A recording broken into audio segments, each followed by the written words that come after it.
Dear students, আমরা রয়েছি মুক্ত শিক্ষা কেন্দ্র তেলিপুকুর পূর্ব বর্ধমান শিক্ষা প্রতিষ্ঠানে। আজকে আমরা এনএমএস বোর্ডের সিনিয়র সেকেন্ডারি কোর্স অর্থাৎ এইচএসের ফিজিক্সের ক্লাস করব। আজকে আমরা ফিজিক্সের কার্যক্ষমতা শক্তি এই যে চ্যাপ্টারটা সেটা শুরু করব। আজকে আমরা কার্য নিয়ে আলোচনা করব। তো সবার প্রথম দেখব হচ্ছে কার্য জিনিসটা কি। কার্য হচ্ছে কি না, একটা কোনো বস্তুর উপর একটা বল প্রয়োগ করা হচ্ছে, তার প্রভাবে বস্তুটা সরণ হচ্ছে, মানে বস্তুটার জায়গাটা চেঞ্জ করছে, অবস্থানে চেঞ্জ হচ্ছে।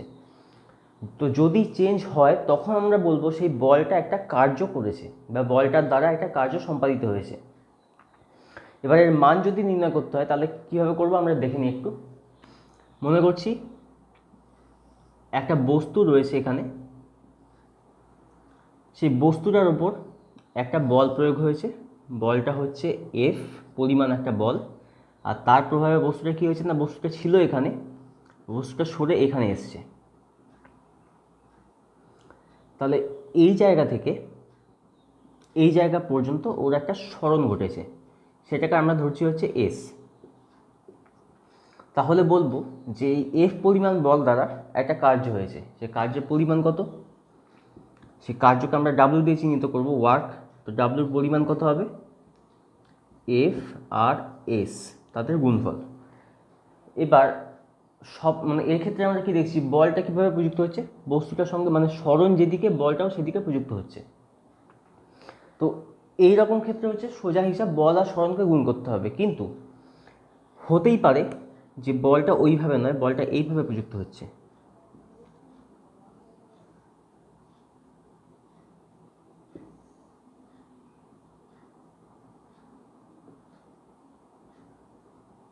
এইভাবে বস্তুটাকে টানা হচ্ছে আর তার প্রভাবে বস্তুটা সরণ ঘটছে এদিকে। তো তাহলে সেক্ষেত্রে এর মানটা কীরকম হবে খেয়াল রাখতে হবে। এরকম যখন কৌণিকভাবে থাকবে তখন বলের উপাংশ হিসেবে আমাকে ধরতে হবে সরণের দিক যেদিকে সেই বরাবর একটা অনুভূমিক উপাংশ আসবে, যেটা হচ্ছে এই কোণটা যদি থিটা হয় তাহলে এই বলের পরিমাণ হবে এফ কস থিটা, আর একটা লম্ব উপাংশ থাকবে, সেইটার মাপ হবে হচ্ছে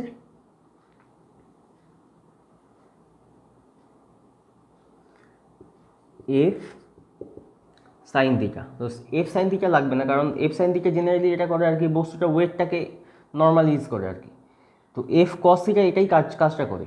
তো তখন ডাব্লু সমান হবে হচ্ছে মেইনলি এফ আর এস, তাদের ডট প্রোডাক্ট যেটা হচ্ছে এফ এস কস থিটা। এটা হচ্ছে তখন কার্যের পরিমাণ চলে আসবে যখন বলটা কৌণিকভাবে মানে প্রযুক্ত হবে তখন। অর্থাৎ বলের এই যে অনুভূমিক উপাংশটা বা কস থিটা যে উপাংশটা, সেই উপাংশটা হচ্ছে কার্যটা করবে। আর সাইন থিটার ক্ষেত্রে কী দেখলাম, সাইন থিটা এটা করছে সেটা হচ্ছে বস্তুটা যে ওয়েটটা, সে ওয়েটটাকে ও নর্মালাইজ করছে বা ওয়েটটাকে সে ব্যালেন্স করছে। যেমন যখন এই যে একটা মানে কোনো বিষয়ের উপর বস্তুটা যখন দাঁড়িয়ে রয়েছে তখন বস্তুটার উপরে পৃথিবী একটা বল প্রয়োগ করে, অভিকর্ষ বল, যেটাকে আমরা এমজি বলে দেখি আর কি, যেটা হচ্ছে বস্তুটার ওজন।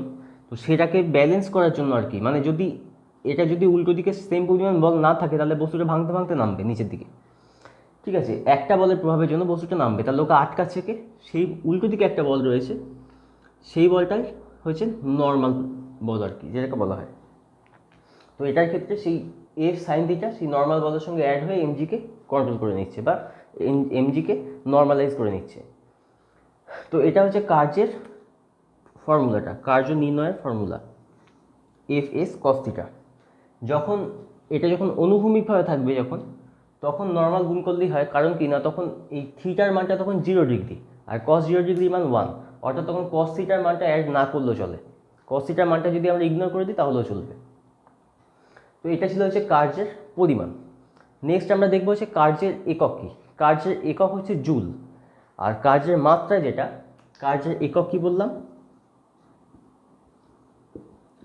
জুল। আর কার্যের মাত্রা হচ্ছে কার্য মানে কি, বল আর ইন্টু সরণ, তার মানে হচ্ছে বলের মাত্রা আর সরণের মাত্রা, এদের মাত্রাটাকে আমাদের ধরতে হবে।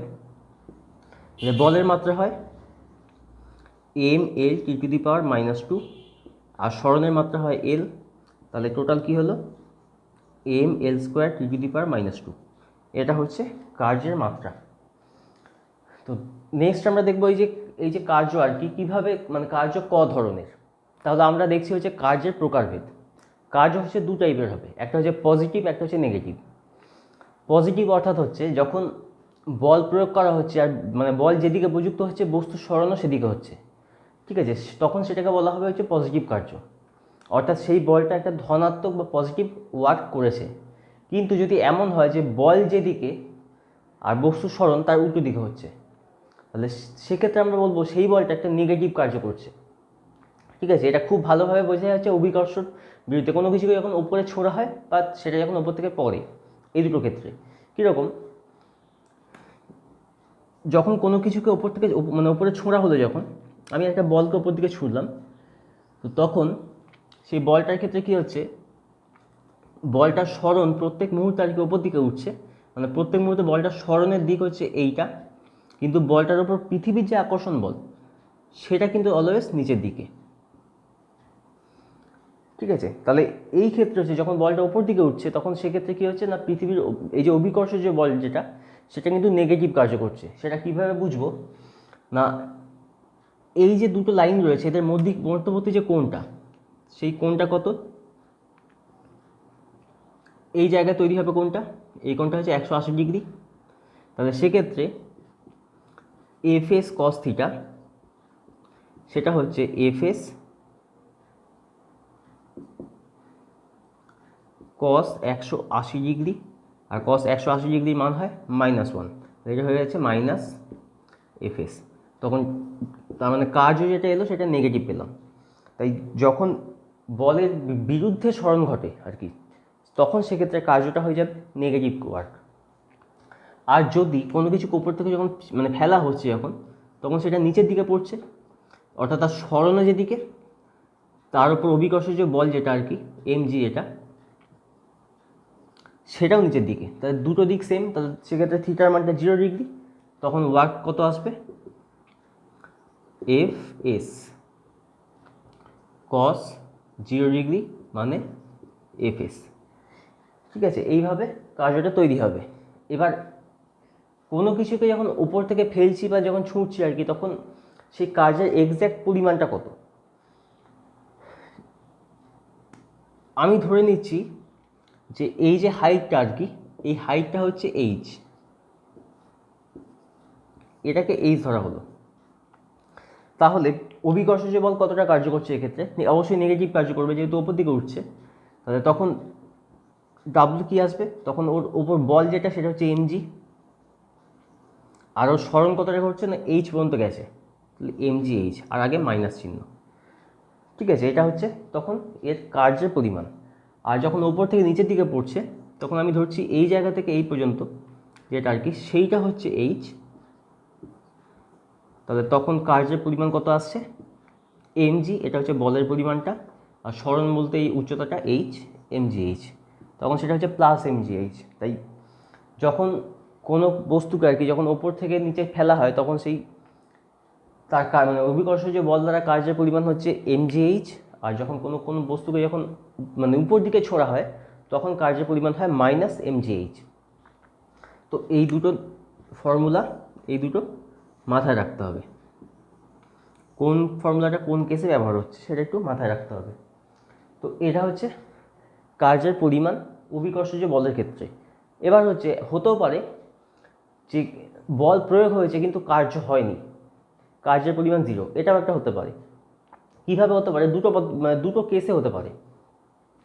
এক, আমরা কি দেখলাম যে ডাব্লু সমান এফএস কস থিটা, এটা আমরা দেখলাম। তো এখন বল প্রয়োগ করছি মানে বলটা রয়েছে আর কি, বলের পরিমাণটা ধনাত্মক। যদি বল প্রয়োগ না করি তাহলে কার্যের কোনো প্রশ্নই আসে না। কাজেই এটা হচ্ছে ধ্রুবক, এটা ফিক্সড। কিন্তু যদি এই দুটোর উপর ডিপেন্ড করে কার্যটা, তাহলে সেক্ষেত্রে কীভাবে 0 আসতে পারে, এক হচ্ছে সরণ ঘটলো না, তাহলেও কার্য আসতে পারে। মানে আমি যদি কোনো দেয়ালকে ঠেলতে শুরু করি তাহলে দেয়ালটা তো সরবে না, তাহলে সেক্ষেত্রে আমার কার্যের পরিমাণ কত, 0, দেয়াল তো সরবেই না, তো আমি তাহলে কোনো কাজই করলাম না। আবার অনেক সময় যেটা হয় যে মানে নির্দিষ্ট সময় অন্তর অন্তর কোনো বস্তুর সরণ 0 হতে থাকে, এটা আমরা দেখেছি। উদাহরণ কীরকম না, ফ্যানের ব্লেড আর কি, নির্দিষ্ট সময় অন্তর অন্তর একই জায়গায় ঘুরে ঘুরে ফেরত আসে। এই অবস্থায় ছিল, ঠিক নির্দিষ্ট এক টাইম পর আর কি ও ঘুরে আবার আগের জায়গায় আসবে। তাহলে ওর প্রাথমিক অবস্থান আর অন্তিম অবস্থান সেম, তাহলে সরণ 0। তাহলে সেক্ষেত্রেও কিন্তু সেই বলটা যে কার্যটা করছে সেটা কিন্তু কার্যহীন বল বা 0। আরেকটা এটা রয়েছে, সেটা হচ্ছে কস থিটা। কস থিটা এটার মান যদি 0 হয় তাহলে সেক্ষেত্রেও ডাব্লিউর মানটা 0 আসতে পারে। তো কস 90 ডিগ্রির মান 0 হয়। কাজেই যদি এমন হয় যে বলের প্রয়োগ প্রযুক্ত বলের দিক আর সরণের দিক পরস্পর লম্ব, একে অপরের সঙ্গে 90 ডিগ্রি কোণ করে আছে, তাহলে সেক্ষেত্রে কিন্তু সেটা কার্যহীন বল হয়ে যায়। কারণ কি, ডাব্লু সমান যদি এফ এস কস 90 ডিগ্রি হয়, তাহলে সেক্ষেত্রে কস 90 ডিগ্রি মান 0, তার মানে সেটা টোটাল 0 গুণ করে 0। তো এটার উদাহরণ হিসাবে কি হতে পারে, যখন কোনো বস্তুকে আমরা হয়তো তুললাম, যেমন এই যে পেনটা, এটা একটা বস্তু, এর একটা ওয়েট রয়েছে। তো আমি এটাকে তুলে কী করছি, আমি এটাকে নিয়ে সামনে এগিয়ে গেলাম একটু, তাহলে এর এই জায়গা থেকে এই পর্যন্ত একটা সরণ ঘটলো। কাজেই আমার হাতে যে বলটা রয়েছে সেটা কার্য করলো, কিন্তু অভিকর্ষ যে বল নিচের দিকে। তাই পেনটার উপরে পেনটার সরণ এদিকে, আর অভিকর্ষ যে বল হচ্ছে এদিকে, মানে এদিকে সরণ ঘটেছে, এদিকে অভিকর্ষ যে বল, তাহলে মধ্যিখানে কোনটা 90 ডিগ্রি। তখন বলা হবে তার মানে অভিকর্ষজ বল দ্বারা তখন কোনো কার্য হয়নি। তাই এরকম যে বলগুলো যেগুলো দ্বারা কার্য হচ্ছে না, সেরকম বলকে বলা হয় কার্যহীন বল। নেক্সট আমরা দেখব হচ্ছে পরিবর্তনশীল বলের জন্য কার্য কীভাবে গণনা করা হবে। অর্থাৎ বলটা যদি ক্রমশ চেঞ্জ হয়, তাহলে সেক্ষেত্রে কী করে আমরা কার্যকে গণনা করব। তো সেটার ক্ষেত্রে মনে করছি যে একটা বস্তুর উপর বল প্রযুক্ত হচ্ছে এবং বস্তুটার যে সরণটা সেটা ক্রমশ বৃদ্ধি পাচ্ছে, ঠিক আছে। তো খুব সামান্য একটু বৃদ্ধির জন্য আমরা দেখছি আর কি। তো সেক্ষেত্রে সরণটা খুব সামান্য একটা বৃদ্ধি, সেই সরণটা চেঞ্জ হলো, সেটা হচ্ছে ডেল্টা এক্স, এইটুকু চেঞ্জ হলো। তো এই চেঞ্জটা এতটাই সামান্য আর কি, যে এই ক্ষেত্রে বলটা যে চেঞ্জ হচ্ছে সেটা আমরা সেটাকে আমরা উপেক্ষা করতে পারি। এরকম এত ছোট একটা চেঞ্জ, যে একটা সার্টেন বলের জন্য হয়তো ডেল্টা এক্স চেঞ্জ হয়েছে, তারপরের বলের জন্য আর2 চেঞ্জ হবে, এইভাবে চেঞ্জটা হতে থাকবে। তো যদি এভাবে হতে থাকে তাহলে সেই মুহূর্তে একটা ছোট্ট যে পরিমাণ কার্য ঘটলো আর কি, সেটা তাহলে কত হবে, F into delta x. Delta চিহ্ন দিয়ে বোঝানো হয় যেটা আর কি, এই যে চিহ্নটা, এই চিহ্ন দিয়ে বোঝানো হয় খুব সামান্য চেঞ্জ, এইটুকুটাকে বোঝানো হয়। এবার এটাকে যদি আমরা গ্রাফে প্লট করি, তাহলে দাঁড়াবে হচ্ছে ব্যাপারটা এই টাইপের, এখানে একটা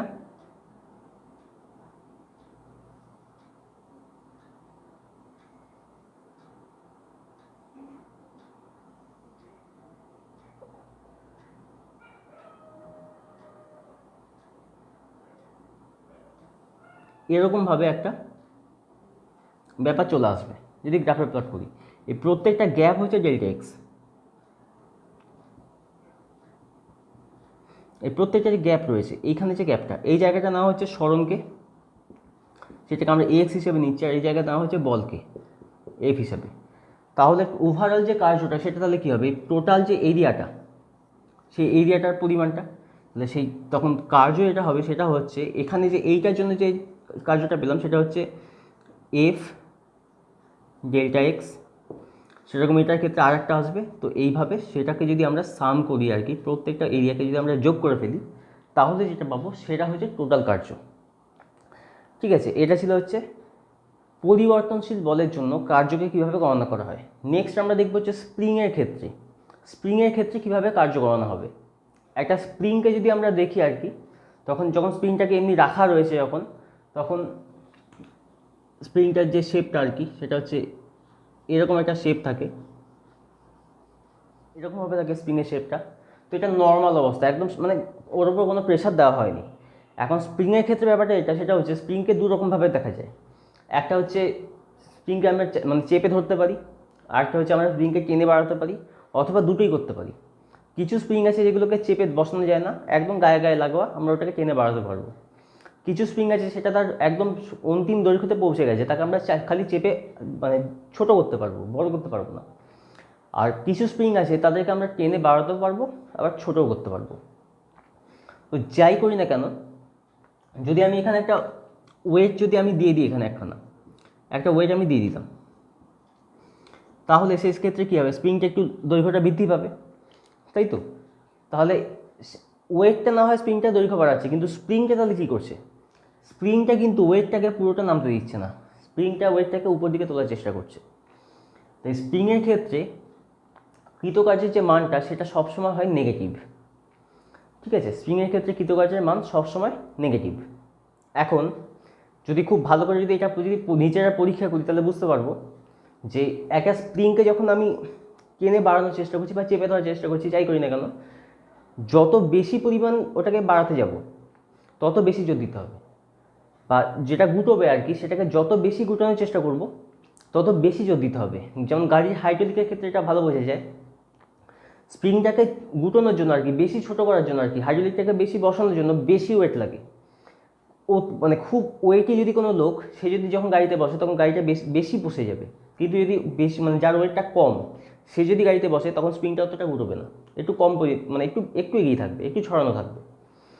তাহলে এটা বোঝা গেল যে যত আমি ওটাকে বাড়াতে যাচ্ছি, মানে ওই সরণটাকে যতটা বেশি করতে যাচ্ছি তত বেশি বল প্রয়োগ করতে হচ্ছে। অর্থাৎ স্প্রিংয়ের ক্ষেত্রে এই বলটা এক্সের সাথে সমানুপাতিক, প্রযুক্ত বলটা এক্সের সাথে সমানুপাতিক। তো যখন এই মানে ভেদের নিয়ম যখন প্রয়োগ করব, যখন এইটাকে সমান চিহ্নে প্রয়োগ করব, তখন সেটা হয়ে যাবে একটা ধ্রুবক কে এক্স।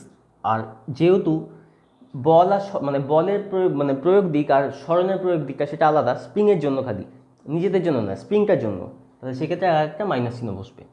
তো এফ সমান আসছে মাইনাস কে এক্স। এই যে কেটা, এটাকে বলা হয় স্প্রিং ধ্রুবক।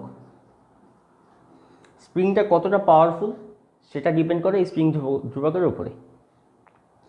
এবার এই বলটার পরিমাণটা তাহলে কত হবে সেটা যদি দেখি, তাহলে হচ্ছে কীরকম না, দুটো অবস্থা রয়েছে। একটা হচ্ছে যখন মানে কোনো ওয়েট দেওয়া হচ্ছে না তখন বলের পরিমাণটা 0, আরেকটা যখন ওয়েট দেওয়া হচ্ছে তখন বলের একটা পরিমাণ রয়েছে।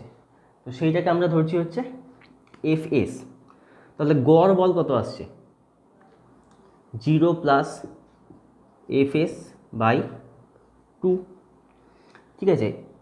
এইটা হচ্ছে এই বলটাকে আমরা এফএস এটা নাম দিচ্ছি, 0 প্লাস এফএস বাই 2, এটা হচ্ছে টোটাল যে বলটা সেটা, ওকে? তাহলে এটা আসছে কত, এফএস বাই 2। এবার কার্যটা কত করছে, তাহলে ডাব্লিউ যেটা সেটা হচ্ছে কি এফ ইন্টু এক্স। এফ কত পাচ্ছি, এফএস বাই 2 ইন্টু এক্স। এখন এফএস মানে কি পেয়েছি আমরা, এই যে কে এক্স, যেটা আমরা মডিউলাসটাকে নেবো খালি, তাই এটা হচ্ছে কে এক্স বাই 2 ইন্টু এক্স। তাহলে এটা পেলাম টোটাল হাফ কে এক্স স্কোয়ার। তাই কতটা কার্য হচ্ছে না, সেটার ক্ষেত্রে তখন বলটাই মানে বলটা তখন না জানলেও চলবে, তখন এক্সের মানে এই কে এর ভ্যালুটা স্প্রিং ধ্রুবকটা জানলেই চলবে। সেটা হচ্ছে স্প্রিং ধ্রুবকের সঙ্গে ওর যে সরণটা যতটা চেঞ্জ হয়েছে, হয়তো মানে ছিল হয়তো এই জায়গাতে, এই জায়গা পর্যন্ত ছিল, সেখান থেকে এখানে চেঞ্জ এসছে, এই যে চেঞ্জটা এটা হচ্ছে এক্স, এই চেঞ্জটুকুর পরিমাণটা। তো সেইটাকে আমরা দেখব, তার স্কোয়ার করব, তার সঙ্গে হাফ গুণ করব, আর ধ্রুবকটাকে গুণ করে দেবো, সেটা পেয়ে যাবো আমরা স্প্রিংটার দিয়ে যে পরিমাণ কার্য হয়েছে সেটা। নেক্সট আমরা দেখবো হচ্ছে স্প্রিং ধ্রুবকের মান নির্ণয়। যে স্প্রিংটা নিয়ে আমরা কাজ করব সেই স্প্রিংটার স্প্রিং ধ্রুবক কত সেটা জানলে সেই স্প্রিংটার নিয়ে আমি যেটা বানাবো বা যেটা তৈরি করছি সেটা তৈরি করতে একটু সুবিধা হবে, অর্থাৎ সেটা কতটা কোয়ালিটি দিতে পারবে আমাকে সেটা আমি বুঝতে পারবো আগে থেকে। তো সেই জন্য এই স্প্রিং ধ্রুবকের মান নির্ণয়টা এটা আবশ্যিক, এটা দরকারি। তো সেটা নির্ণয় করবো কীভাবে, সেটা হচ্ছে কি না, প্রথমে হচ্ছে স্প্রিংটার প্রাথমিক অবস্থান। স্প্রিংটাকে ঝুলি রাখা হলো, কোনো ওয়েট দেওয়া হলো না, নর্মাল রইল, তাহলে সেখানে তার একটা অবস্থান রয়েছে।